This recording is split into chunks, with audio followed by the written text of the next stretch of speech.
up everyone, TJ here. In this video, I'm reviewing the Roam Artifact in collaboration with Snowboard Magazine. Let's get into it. All right, y'all, before we get into the construction, for your reference, I'm 5'10", I weigh around 155 pounds, and I tested this snowboard in size 153. I'm also gonna have this board linked down below this video, so it's easy for you to find if you do wanna check it out. Now, the Roam Artifact, this is a freestyle focused board on the Roam lineup. It has a true twin design, so it rides exactly the same in either direction, giving you that freestyle versatility that you want. It runs a true traditional camber profile as well. Roam calls it their stay positive camber. So that's traditional camber from contact point to contact point. There's no blend in there. Going to give you a little bit of a more energetic feel. Although I will say the Artifact does have a little bit of a mellower camber, as in the bend isn't super tall in the middle, but still gives you that camber feel with some nice snap. You're also going to get their bamboo hot rods built into this snowboard. You can see the indication here on the top sheet where they are, and basically it's just going to be some bamboo right in the middle of the snowboard here in the tips to help get even more snap and pop out of this snowboard. It also runs their flax impact plates, so right under the inserts here you're going to find some flax fiber built into the snowboard to help offer a little bit of dampening and durability, as well as Roam's double kick in the nose and tail. So if you look at the tips here, you can see after the contact point, the tip kind of bends up and then has a second kink where it bends up again. So I think that can unlock a little bit more creativity depending what you want to do with this snowboard, but super fun for like jamming into the snow and playing around with flat ground tricks as well. Other than that, you're going to get Roam's Power Slide base, which is their higher end, faster than you'd expect extruded base. Still made through the process of extrusion, so it's going to have those benefits you'd expect, like being low maintenance. You're not going to have to wax the board as often to maintain the same feel that you do from day one. And it's also easier to repair at home if you are beating this thing up in the park and need to throw some P-Tex in there. So that's it for a quick tech breakdown here on the Artifact. Let's start talking about how this board actually feels ripping around the mountain.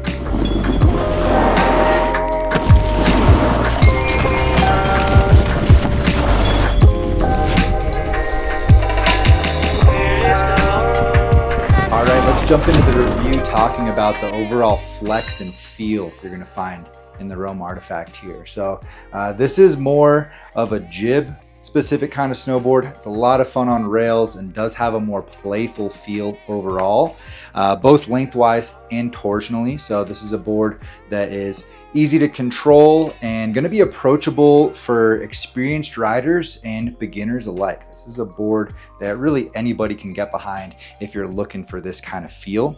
I would say the flex is a little bit on the softer side of medium. It's going to give you a very pressable, playful feel to it. It's a lot of fun for butters, something you can just sit in a tail press with. It's going to have a very comfortable, easy to find balance point and just make you feel good when you're doing that type of stuff. But that camber does come through with some nice pop and energy as well. So you can really have a good time playing around with all kinds of ground tricks. But this is definitely a board that's gonna make your presses look that much better. So if you're interested in playing around with those types of maneuvers, the Artifact is gonna be a great time. Okay, with this being a park and freestyle first kind of snowboard, let's talk about how this thing feels actually doing some park laps. So like I mentioned earlier, this is more of a jib leaning snowboard with the flex you're gonna find in this thing. It has a very maneuverable, easy to control feel, even when you're just like creeping up to a feature. Gonna be fun on mini shred, gonna be fun working on more techie tricks, and a really solid board for progression, whether you're just trying to unlock that next rail trick you have in mind, or maybe you're just starting out and you're looking at those earlier stages of progression. I think this is a board that's going to help make all that stuff a little bit easier. It has enough pop to get onto features with no problem, locks in good, feels comfortable sliding sideways. Really, really fun on the jibs. But that's not to say you can't have fun on jumps either. I would just say as you start to push it to bigger gaps and maybe you're not landing bolts all the time, if you get a little back seat on this thing, it may tend to loop out sometimes. But you know, that's not what this board is designed for. This is the board that's here to jib and here to make your nose presses look like you know what you're doing a little bit more. So definitely a fun one in the park. but just a little bit softer. I want to quickly talk about the carving and resort experience on the Artifact as well.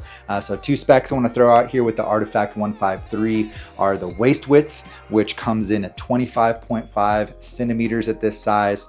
Very versatile, going to give you nimble edge to edge transition, and does come in nice wide options as well. If you do run a large boot size and you want to just mitigate that toe drag as much as possible, Rome's got you covered there. And for the side cut, it runs a 7.7 meter side cut. So again, very comfortable at a wide variety of speeds, a versatile side cut, and something that you're really not going to be thinking about. It's just going to feel natural out there, in my opinion. Now, with all that said, I think, you know, with the Artifact being like a jibby park board, it's definitely going to be a mellower carver around the resort. When you're just trying to get around the resort, which is hopefully just to the terrain park, I don't think you're going to think twice about it. It's going to feel very comfortable out there. But if you do start exploring a little bit, maybe getting this thing into a little bit steeper, spicier terrain, some chunder, things like that, maybe getting in the trees, because this is just the board you got to work with. You know, you're going to be going a little bit slower. That stability is a little bit lacking for really technical situations, but I will say a soft board like this is kind of fun to play around with the maneuverability and flexing it around obstacles or whatever you might have in front of you in those situations. Maybe compromise edge hold a little bit, but yeah, I'd say that's my overall opinion on it.